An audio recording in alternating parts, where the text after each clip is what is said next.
Good afternoon, boys and girls. Good afternoon, Miss This afternoon, we will be looking at watersheds and wetlands. We will begin first by going through what's the objective of the lesson.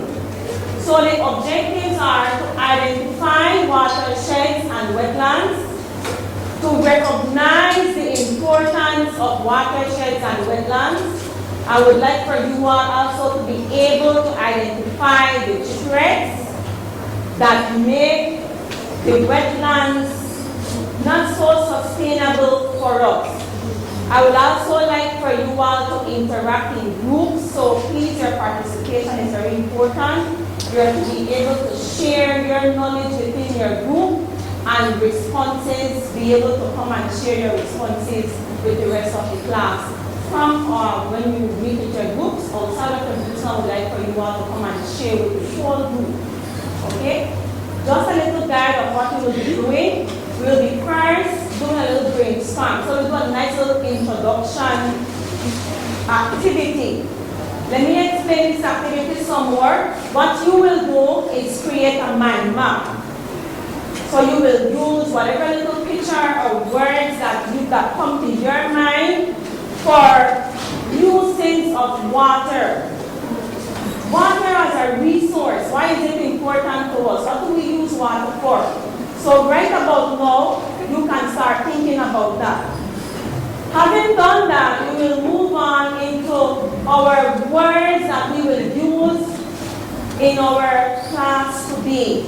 So we will look at our vocabulary words so that we will be able to better understand the lesson. So we will go through our vocab words after we do our mind map, and then we will do our read aloud. After the read aloud, you will look at a short little video. Then you get in your groups and share with your group. What is it that you're getting? What is it that you're learning today from this lesson? Then we conclude up. We wrap up the lesson. We do a little conclusion activity, and I will also give you some extended activities that you all can take home and do, like puzzles. You can do a little game, and you can do a little short part of the game before the class ends. And you also get, at the end of the class, I will remind you again, you will also get to write a song or a poem. This is your choice. So you need to listen to the lesson, you need to take part, so that you are able to understand everything that we set out in our objectives to obtain, so that you can do a very good job at your poem or your song. And it will not, that part will not be group work. Individually, I want each of you to write a song or a poem. But we won't do that now, that's for the ending of the lesson, right? So let's work on our mind map now. Can I have a volunteer come up and put a word or a picture on the mind map? Let's see if you notice. If you notice here on our mind map, we have the word water, because this is the focus of our lesson today. Our general word is water. As we move into the lesson, we will look at more specifically at watersheds and wetlands, so to speak. So, just a little introduction. What do you all know about water? I have some names here, so if you don't have any volunteer, we can call on Tiana.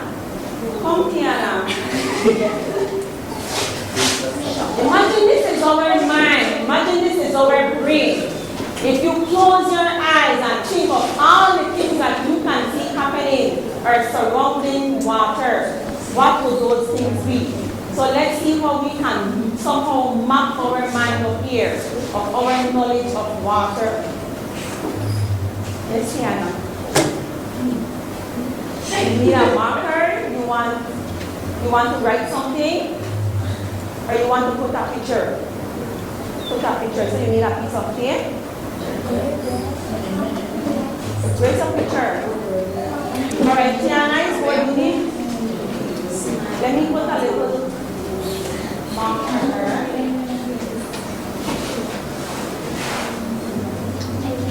Imagine this is our mind transmitting this knowledge that we have of water. Put your word, picture here now. What is your word? Tiana's word is help. So Tiana is saying that we use water for health reasons. Maybe for bathing, at the hospital. So those, yeah. So all is health reasons that we can think about. And in her picture, there's a little girl drinking water. Very good, Tiana. Can we have somebody else come up? I need to pick another name. Come, Richard.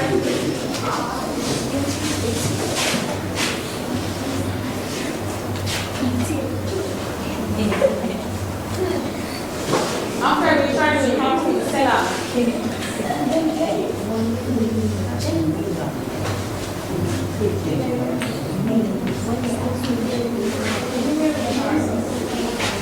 Richard word is energy.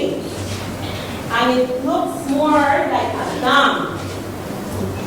You have the dams that generate electricity, so the water is used for energy. So and this is only some. We can go on and on with this. This is only a few of the things that we use water for. Can I have someone come up with a word?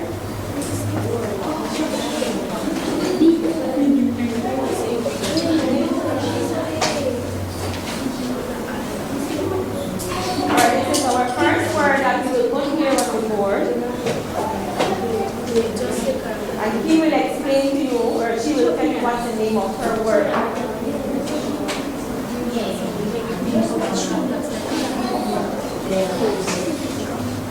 Wrong water. Wrong water. Very good. Can I have Kayla come up? Come, Kayla. Where's your word? Where's your paper? The word study paper. Everyone check out the word study papers.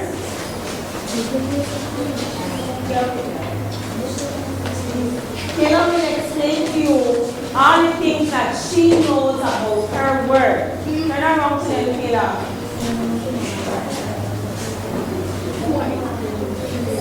Let me put up her word first.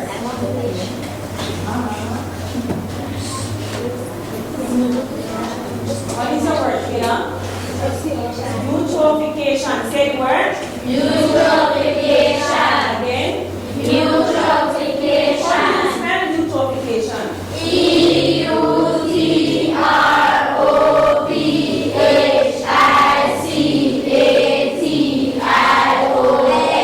Eutrophication. Alright, so Kayla will now explain to you some of the things that she knows about this word eutrophication. Syllable 5. Eutrophication. Definition: the process by which a body of water becomes enriched in dissolved nutrients as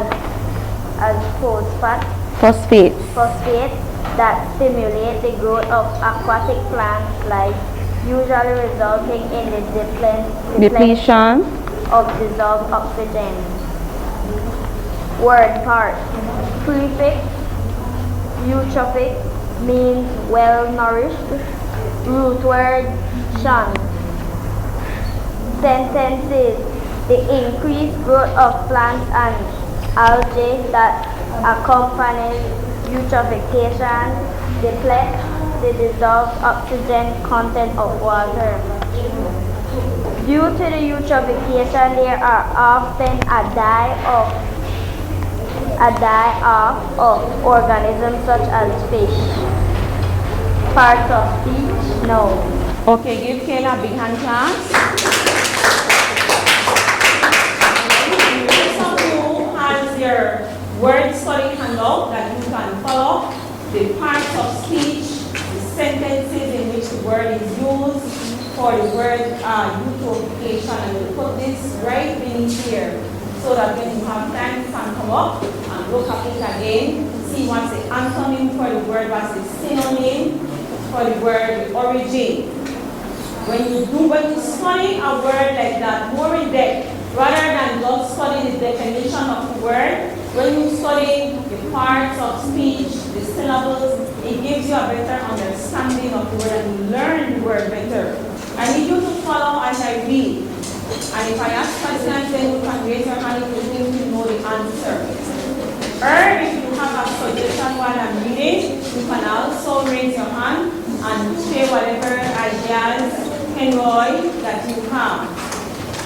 Water quality.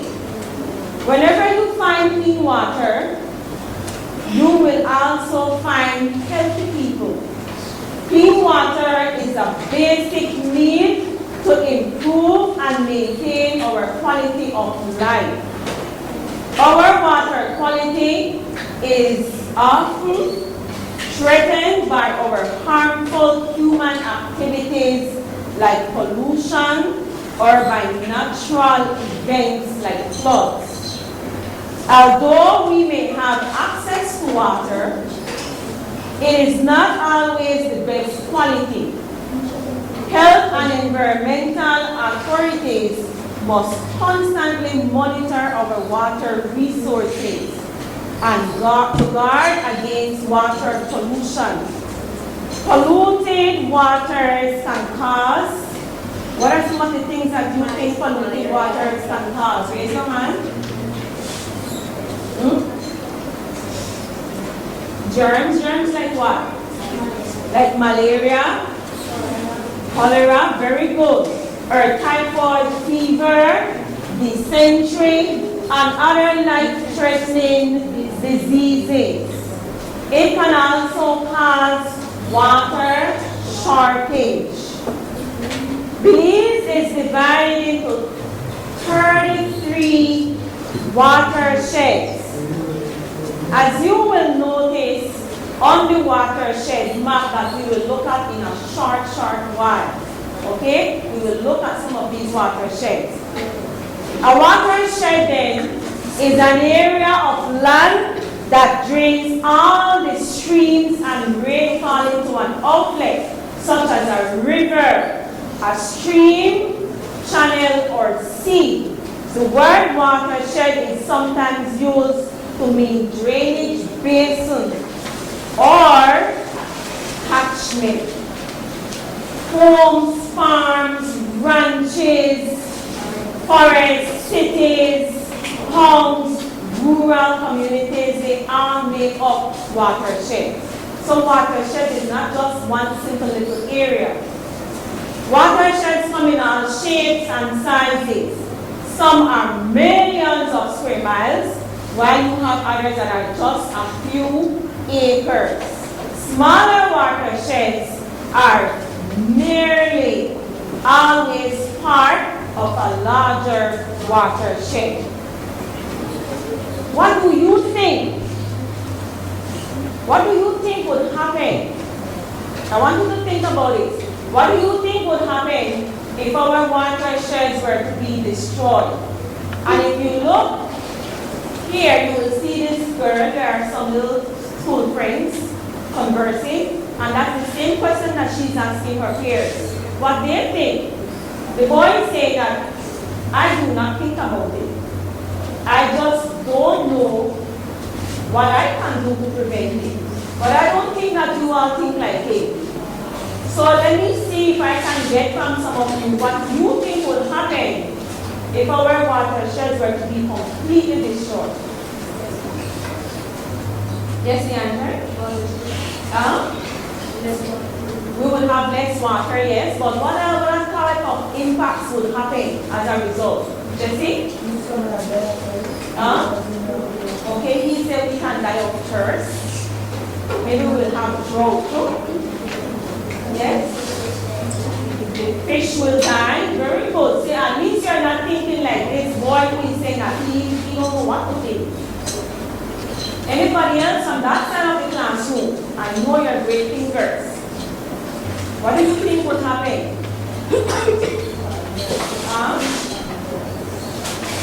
Germs will spread. The reef, it would affect the reef. Very good. Let's continue with the reading. Follow as I read. There are 5 main watershed regions of Belize. 5 main watershed regions. Let's look up here for a second. The first region here is explaining or showing us examples of watersheds that we would find in the northern region. Northern region. Which part of our country would be considered the northern region? Jesse?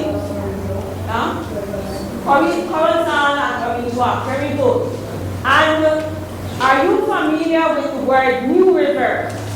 Yeah. New River.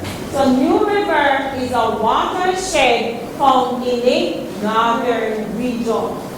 Then we have the central region, where you would have watersheds like the Belize River. Another region would be Gulf of Mexico region, you know, like when you're going to Chetumal. And then you also have the southern part of the country. Rosanna. Where's Rosanna? Or Roshana. Yeah.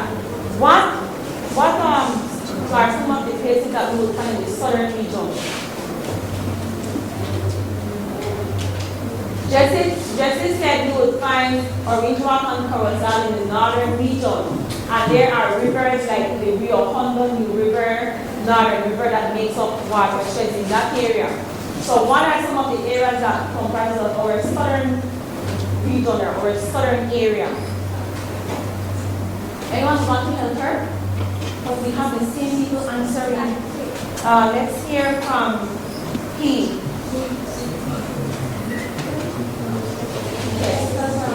Sand Creek District, right? And so, class, if you focus up here, you will see Deep River. That's a watershed in that area. Mango Creek. Anybody went to Mango Creek from this class? Good. So you want to go Mango Creek. That's a watershed in the southern region. Are you all following now? So you have an idea of what a watershed is. When you travel, you see the rivers, right? Like the Belize River, when you're on the Western Highway going maybe to the zoo, for example. Right? And you look west, and you see the river. What would you see to the east? The sea, very good, Jesse. And then we have farther south of the country, we have more wetlands like the Rio Grande and the Sarsoon River. What do you know about the Sarsoon River? That's a watershed. Yes, we know that now, because that's what we're learning today. But what else do you know about our Sarsoon River? Let me see. Let me ask Aliyah. What do you know about the Sarsoon River? It is the southernmost river, right? The river at the southern border with Guatemala. Okay, let's continue. Most of Belize's watersheds originate mainly from the Maya Mountains and drain into the Caribbean Sea. What is it that I'm saying there? Most of Belize's watersheds, they originate from the Maya Mountains. What is it that I am saying? That the watersheds that they start, they come from the Maya Mountains and then they travel through. Let me see if I see the word tributary. You know, all the tributaries and little ponds and swamps and creeks. All of them travel and they meet up, and then the last place they go is into the what? Into the sea. Very good. Of course, our watersheds they also share international borders, like I just mentioned. Which one did I just mention shared an international border? Let me see if you were listening. Which one? Which river or watershed did I just explain or remind you?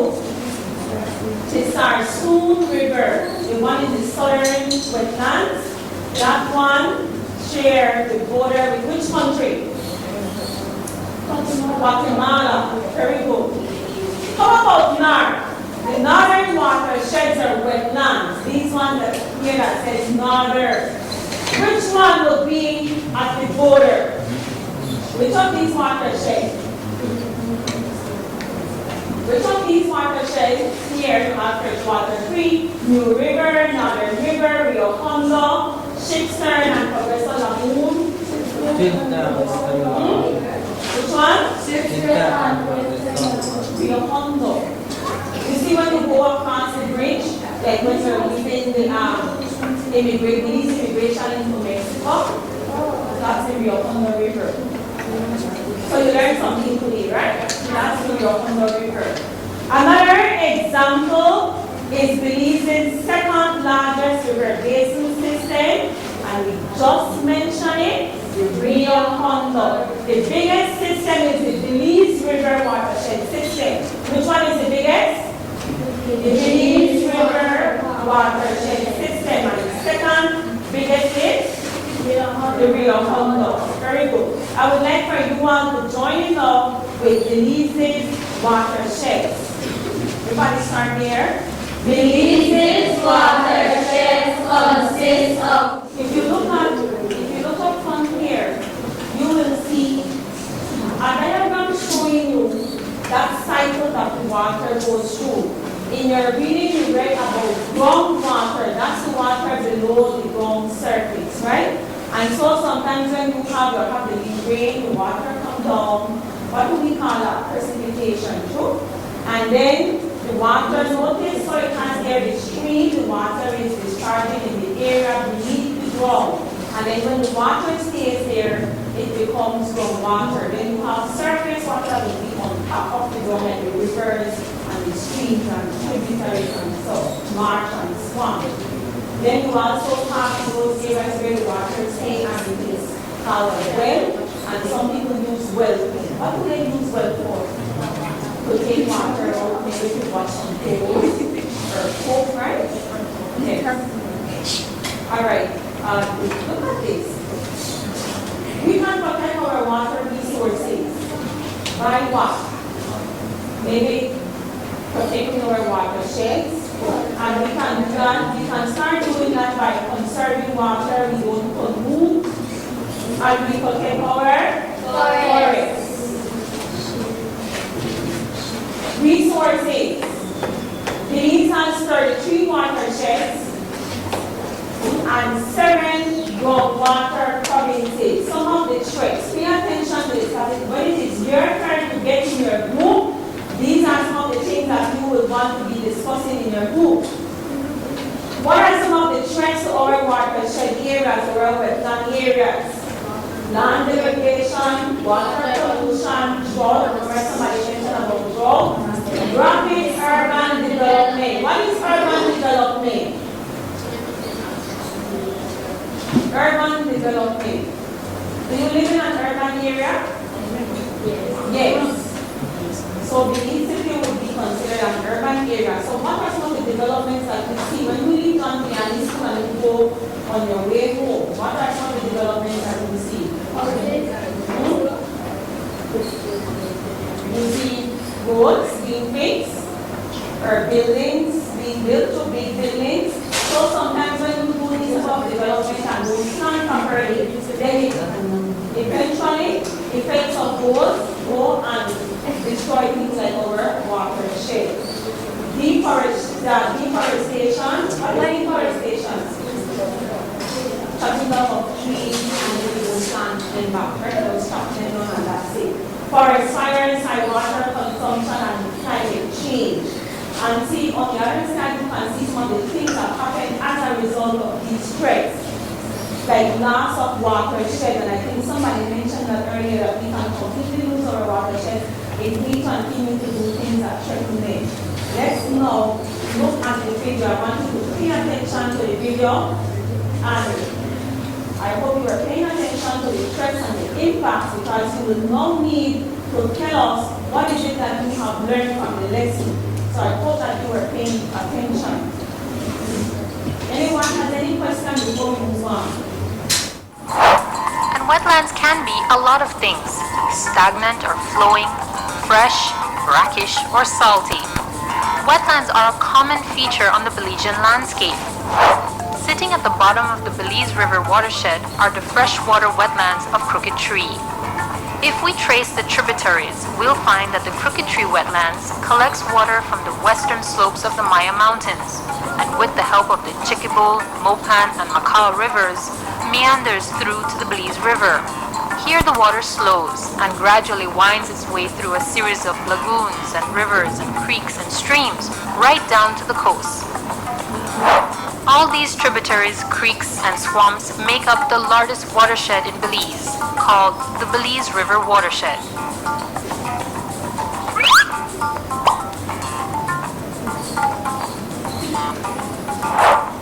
Globally, wetlands cover less than 10% of the Earth's surface, but they are the source of almost 1/4 of the world's productivity. Saltwater wetlands provide nursery habitat for most of the fish and shellfish that we eat. Freshwater wetlands hold more than 40% of the world's known species and provide food for everything from microbes and invertebrates to reptiles and mammals and people. Wetlands also store water by acting like a giant sponge, a feature which in turn also helps to buffer surrounding areas and communities from the effects of flooding. Because of our geographical location, we can also appreciate another benefit of wetlands: protection from storms. Central America can get hit from both sides by hurricanes, making this area one of the most environmentally vulnerable regions of the world. The wetland is it's a very important component of the watershed system. It helps to absorb a lot of the storm water that's coming through a river system. And by storing that water and then gradually releasing that water, it dampens the impact of floods downstream. And one area that demonstrates this function is, of course, the Crooked Tree Wildlife Sanctuary wetland. The Crooked Tree lagoon system then forms a natural reservoir for those floods that are coming down. Right? Otherwise, all of that would end up in the Belize City area and outside Belize City. Floods both highways, the northern highway and the western highway. While the floods of 2008 highlighted Crooked Tree's role in flood protection, the importance of the wetland's significance was first recognized by the government of Belize in 1984, when more than 16,000 acres of waterways, logwood swamps, and lagoons were designated the country's first wildlife sanctuary. 2 years later, Bemocan enlisted the help of the Belize Audubon Society to act as the site's co-manager. Today, Crooked Tree is a key stop for migratory water birds and is the last known regional stronghold for jabiru storks. That fact has not gone unnoticed by the international community. In April 1998, Crooked Tree was named a Ramsar site. That means that they're very important not only to the nation where they are designated, but rather to the international community. It's a site that is important to the world. Specifically, the Ramsar Convention promotes the conservation and wise use of all wetlands through local, regional, and national actions and international cooperation as a contribution towards achieving sustainable development throughout the world. That's because throughout the world, wetlands are being lost rapidly as they are filled, settled, and tilled. Developers along the United States and Gulf Coast have already conceded that the loss of wetlands significantly contributed to the devastation caused by powerful storms like Hurricanes Rita and Katrina. But will the lessons from Louisiana trickle down to places like Belize in time? I would like for you all to discuss what is it that you have learned from the video and from the read aloud. Your activity that you will now take with you will be to complete, will be for you to create either a song or a poem. And the connection that I want you to make is with maybe you as a Belizean and that connection that is there with you on the watersheds or the wetland. So those are some of the things that you would want to bring out in your poem or your song. Okay? And you can bring that for next week. And I also have a puzzle that I will give you that you can work on. So you will complete your puzzle after this, and you will do your, what will you do? Your song or your poem. Anyone has any question? If not,